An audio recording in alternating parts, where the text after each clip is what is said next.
What a stupid comment. Really, person out there, I don't know who you are, but you're really showing your ignorance. You want to know what constitutes a narcissist? Look it up in the dictionary. And actually, there was another person who's part of this community who made the same suggestion. So thank you for that, and I'm just going to put it on blast. Somebody who's abusive and toxic, they don't have to be a narcissist, although those behaviors are definitely narcissistic, to be enough to go, I don't want to be involved in that or be in a relationship with someone who doesn't treat me with basic respect, kindness. And being in a relationship that doesn't provide safety doesn't make sense. It doesn't make sense to be in relationships with people who aren't safe people. That's just stupid. How do I really feel? Well, let's get to the therapy part of it. Clearly, okay, I'm going to dial it back because I don't want to speak to you in a way that doesn't represent me well. As a therapist for narcissistic abuse survivors, not survivors of only people with NPD, narcissistic. That means that they probably don't even have a diagnosis, but that they are behaving in ways that are toxic and abusive to the people who come to me as their victims and survivors. So much of the time, the people, the survivors, the victims who come to me not even recognizing how abused they were in childhood or how dysfunctional their family system was or the people in it or any of those things.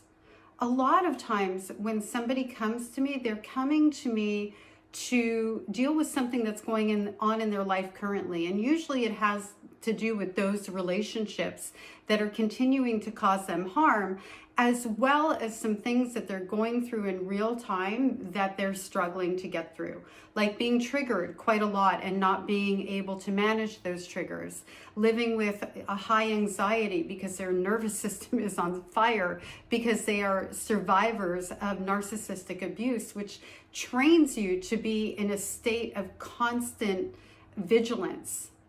They're coming to me because maybe they're having a hard time functioning in other relationships that they're trying to make sense out of. Is it them? Is it the relationship? Is it both? And when that process begins, they're not going, well, my mom did this and my dad did that and da-da-da-da-da. It doesn't work that way. Information unfolds. And a lot of the information that unfolds in those moments are things that my client, the survivor, the victim will have had normalized for them, and they don't even know that those things aren't normal. So for example, and I will leave you with this, and I'm not even trying to give you anything that I think is going to land anywhere, but I'm hoping for somebody else it might click for them how much the way that we were grown up, we weren't raised, is normalized to the point where it takes decades sometimes to figure out, oh my gosh, that's why I'm triggered by that, because we didn't realize that something created a wound that could be triggered. And just before I go into this little blip of a story, just before I go there, to be very, very, very clear, my clients come to me at all different stages of relationships within their families. Some of them are full on contact and full relationships, being set on fire every day, by the way. Some of them come to me in full on relationships that, maybe a match is being lit here and there, but they're not on fire anymore because they're able to manage it.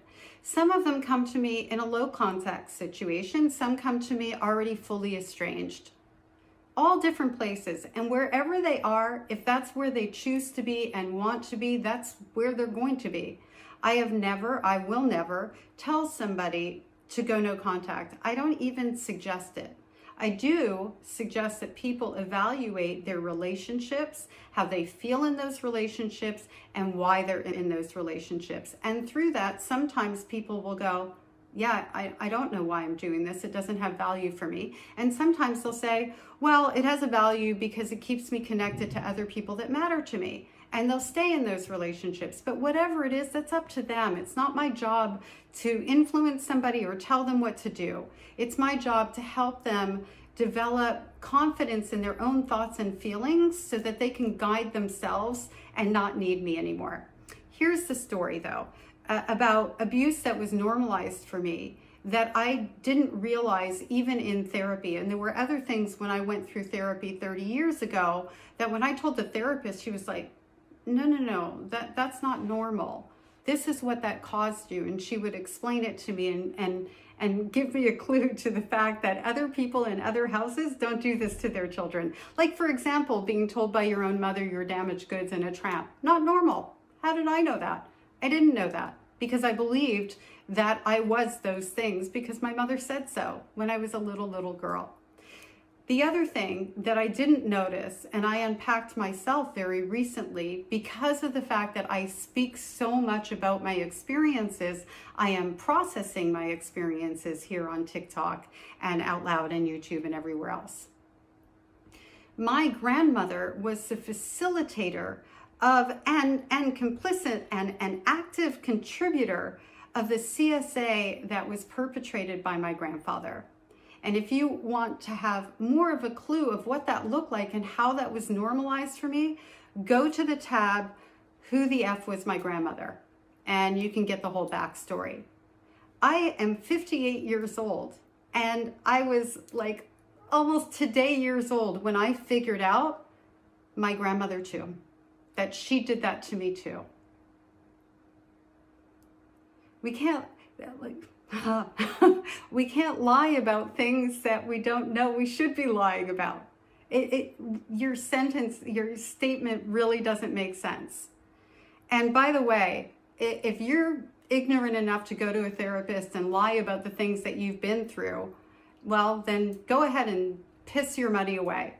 Most people, actually, I'll go all people outside of the narcissistic ones who weaponize therapy and go for different reasons, go to therapy because they're in some sort of crisis or they're struggling and they genuinely want help. And in order to get that, they tell the truth because they want to be helped. And I will always stand by, with, in front of, behind, beside, wherever my clients need me to stand. I will always be with them and I will always believe them because they are coming to me needing that belief and support and help, and they deserve it just like I did.